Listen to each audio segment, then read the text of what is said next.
my studio. So this week we're working in my art journal.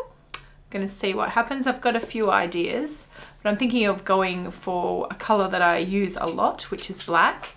I think I use black a lot because I use my art to get my emotions out and get my feelings out. And years ago when I first started, I started doing art just for therapy. And I actually have a mental illness, and I find that sometimes with my mental illness I go to some really dark places, and it's really hard to articulate to anyone how I'm feeling. So I found that using art I can get those feelings out of my head, and I can get them on paper, I can get them out of my system, and using art as therapy is something that has really helped me. And that's why I find art journals really helpful as well, because if you're not wanting to do paintings like I do, where everybody sees them and you just want to paint, you just want to do art for your emotions, or maybe a mental illness you have, or something that you're going through in your life, an art journal is a great idea because you can get everything out and you don't have to write it down. You can use color, you can use texture, you can even just scribble on the page if you're angry. It's just such a useful tool. So, you know, if you've got the time to sit and spend even 5 or 10 minutes a day just in a journal, I really recommend it. It's just been so amazing for me. Now, it's not medical advice, so don't, you know, go and, if you're seeing a doctor and you do have a mental illness, get their opinion on what they think. But yeah, I've just found it amazing, and I think everybody should give it a try. So here's my page for today. I hope you enjoy it, and I'll talk to you at the end. Bye.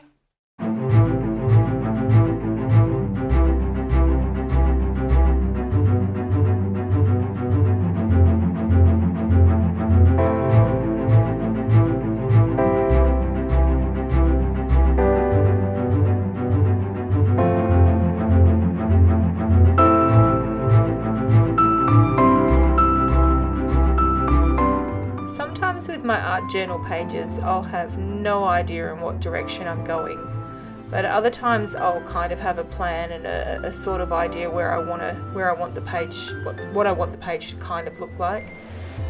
This one I sort of wanted to go in the direction of creating some beauty out of the darkness and sort of seeing the light in the middle of the dark.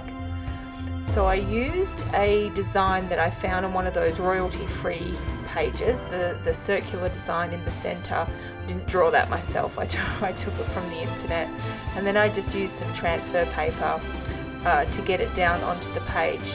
And then I was thinking of using acrylic paint, but then I thought, oh, gonna be a bit messy. So I ended up going with an alcohol marker and just colouring in the whole entire page, and it got done pretty quick. Then I didn't know what to do for the middle. I knew I wanted to do a protea, and I ended up going with watercolours. I was going to use the markers again, but I thought I'd already used it for the black. So I pulled out my watercolour set, and then I just used sort of a basic pink and a basic green, blocked in the flower, and then just did one layer of shading. This picture of the protea is actually one of my own reference photos, and you can get it over at Pixabay for yourself to use, or you know, for a painting, a drawing, or whatever you'd like. So I'll leave the link for that in the description. Then I used a Micron pen and just outlined it because I didn't want it to be too detailed. I just wanted it to be really basic and mainly more about the colour than the actual design, you know, the detail of the flower. So I cut it out into the shape of the centre, popped it on, and that was my really quick art journal page. I hope you enjoyed it.